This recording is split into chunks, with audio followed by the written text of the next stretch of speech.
Hey everybody, this is Austin here, and today I'm going to talk about adding a garage door opener button into your car without having the big old clipper clipped to your visor. And it keeps it in a concealed location so you don't have to worry about somebody getting into your car and automatically taking that and having access into your home. And it makes it nice and concealed into one of the blank face plates that you can pull out of your car, unless you have the top of the line model. Then all of those blank switches would be covered up. But I got this idea from Rob Motive. He's on YouTube and did this in his Honda Civic and his Toyota Tacoma and probably a couple other vehicles. So I just wanted to show you my take on it in our Toyota RAV4 and show you my way of doing it, which is a little bit different. So stay tuned. So what you're going to need for this job is a soldering iron, a momentary switch allowing you to activate your garage door opener, a blank switch plate out of the dash of your car, some wire that will fit that momentary switch. I'm using 14 gauge wire here. You can see I already have one end stripped just to test to make sure that it fits in the momentary switch. And you'll need some iron for your soldering, your garage door opener,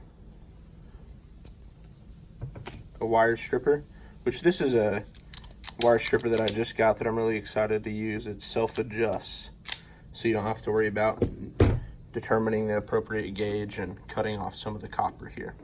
And also, this is the part that I'm adding that's a little bit different than what I've seen. I'm just using a male and female connector here, which allows you to take out the garage door opener button from your car if you were to sell your vehicle. And then you'll need a set of drill bits to put the hole into your empty switch plate here, and we'll get going. So like I said, we have to drill into the center of the blank switch plate here first, and you can see I've already kind of marked a hole there in the middle. And I'm going to use an 1/8 inch drill bit first to create that little pilot hole.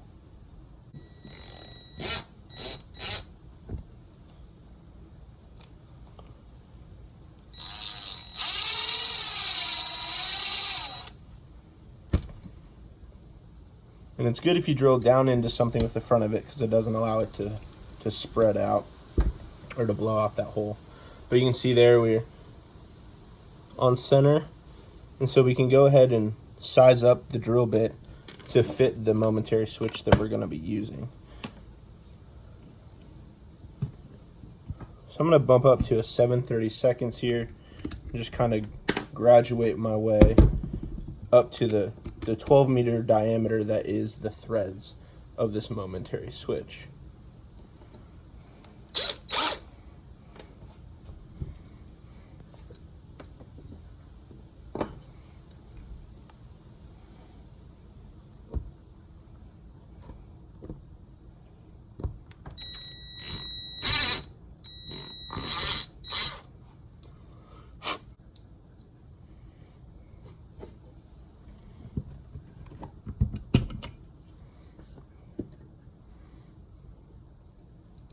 So you're going to want to match this to the threads of your momentary switch to find the appropriate size.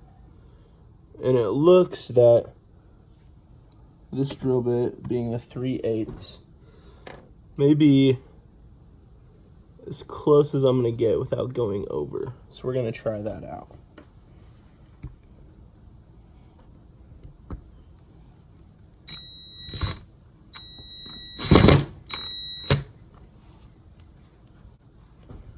You can see it's getting kind of gunked up in there.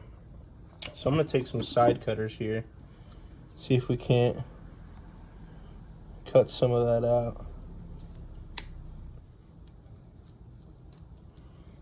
We'll come right back once I get that cleaned out. Okay, so I switched to the drill instead of the impact driver because it just provides a more consistent point of power as opposed to the jerking motion that an impact driver utilizes to drill a hole. And this is pretty delicate drilling into this plastic. So we're going to continue with the 3/8 inch drill bit and see if we can get a hole in the middle through this switch plate.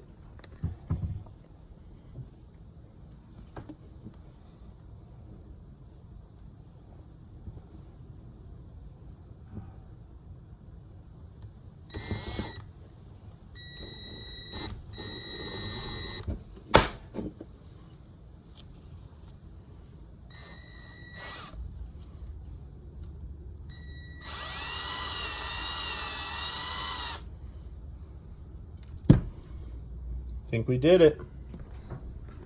We got the hole right there, perfectly drilled out. So the next step after drilling out the switch plate is putting in your momentary switch and making sure that it fits. And then what you'll want to do is you got that in there, so you can move on to the next step. Is taking out the motherboard from your garage door opener, which all you have to do is pop off the top of it and it comes right out. On my garage door opener, there's a button right here that activates the garage door opener. And just on the other side of that will be two little pieces of metal just below that notch that, when connected with the wire, will activate the garage door opener. So you take your wire that I've stripped at one end and the other end has a little bit of exposed copper, and you find the two pieces of metal that are poking through just below the notch. And then when you connect those, it activates the garage door opener, which I'm not going to do because my dog is at the back of the garage door. So what you need to do now is figure out how much wire you need to reach from the switch plate down to your little motherboard that will fit inside the dash. So I've measured it out to be about 6 inches. Cut that.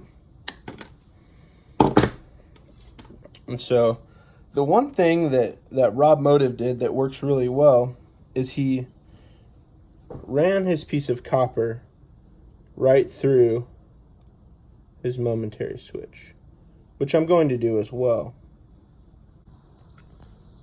Once you're able to get the copper through the screw, I'm sorry that it's not focusing, you take your little screwdriver and you tighten that down. And there are momentary switches that you'll have to solder, but I prefer the ones that just have the screw. Makes it a little bit easier and easier to take off if you ever have to change it. But you can see that that's on there really well. And so we'll do that with both sides. Sorry for my hair, it's super hot out here.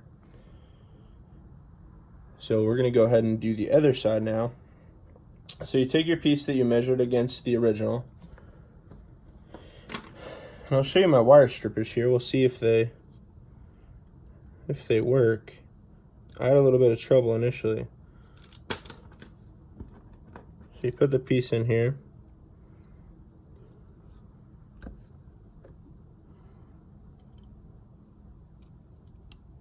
And you pinch down.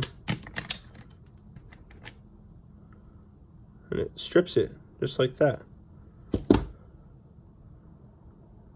which is pretty nice. And so then you go back to your momentary switch, just like this, and you put it, well, make sure you get it all,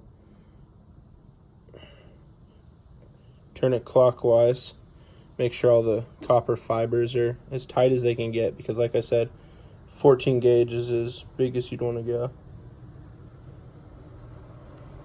And you put it through and tighten it down like before. So I was able to get the momentary switch into the switch plate here, and all you do is you put on that nut and then screw it in, and that's what holds it into place. And you've got your two wires screwed into the set screws in there, and you've got about 6 inches of wire here, which you can connect and solder straight to these two little pieces of metal, solenoids, I don't know what you call them, beneath that notch there. And that's what activates the garage door when you press the momentary switch button. But what I like to do is add the male and female connectors about halfway down the wire to allow you to take it in and out. It makes it a little bit easier to change the battery, or if you change cars, you can maybe leave the plug there if the person's okay with that and take your garage door opener with you. So it just makes it a little bit more functional if you need to change things in and out.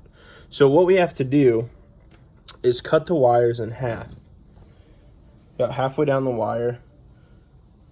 I'm probably going to do a favor a little bit more towards the end here. Take your side cutters and cut about halfway. Okay. And then you're gonna strip both ends here. Okay. So you put it in your stripper here.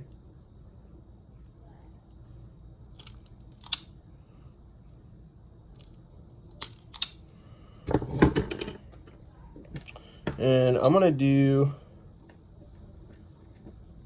the female connector on both sides. And so what you do is you just input the wire into the female connector until you see it peek out the end. You can see the copper there. And you put it in your crimper, just like this. Find which part is your crimper. Okay.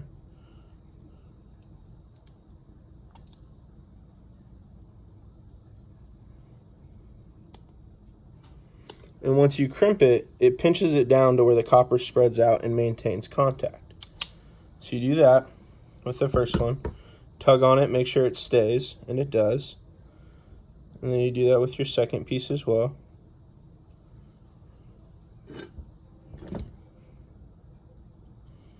Okay. Try to get this other one out of the way.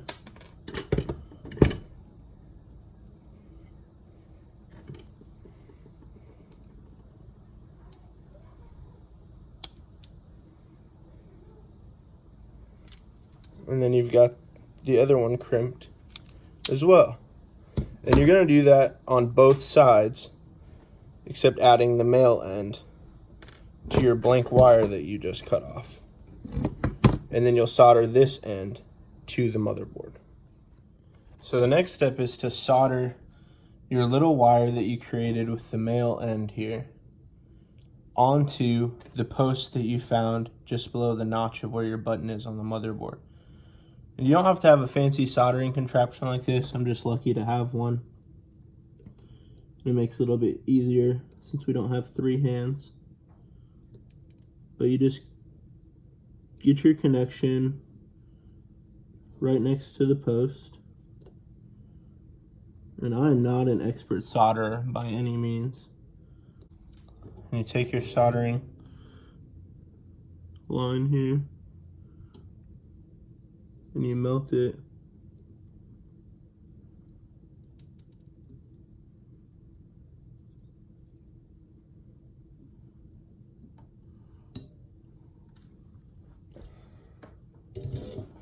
What I've done is melt it to itself and not to the post, so that won't do any good. I think the best way might be to get some material on the post and then attach the wire to that.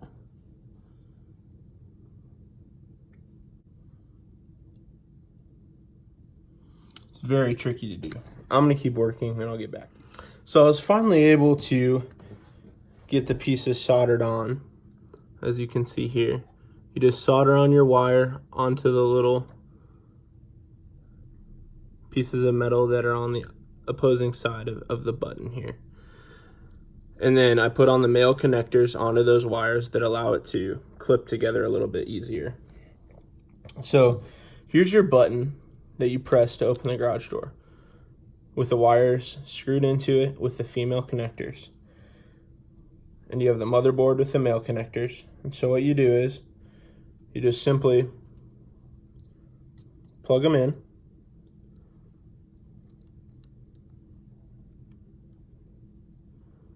You got everything plugged in, and then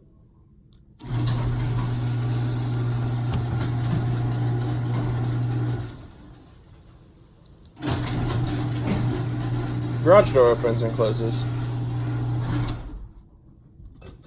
And so you just unplug these. You put this inside your dash. Put this through the faceplate that you pulled it out of. Connect them. And you have a home link button. Pretty simple. I'll show you that install process here in just a second. So as you can see, I pulled the panel off for the dash here in our RAV4, and there was 2 switch plates here. And I just popped this one out, and it caused this blank switch plate to pop out. So what I'm gonna do is put this switch plate back in here.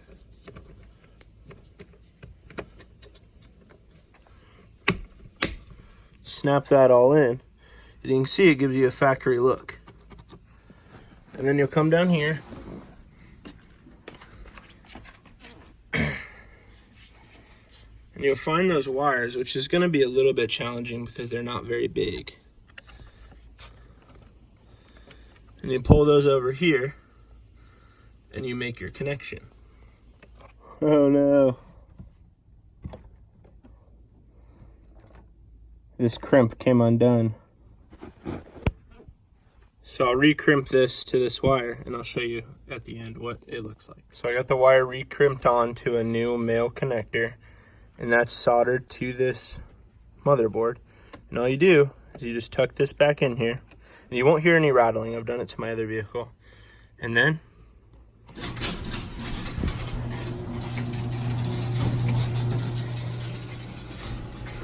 you have your own home link. So it's a pretty easy option to allow you to have home link to a basic vehicle that doesn't come with it. So I'm really thankful that you guys watched, and I hope this helps some of you kind of modernize your vehicle. Hope you have a good one.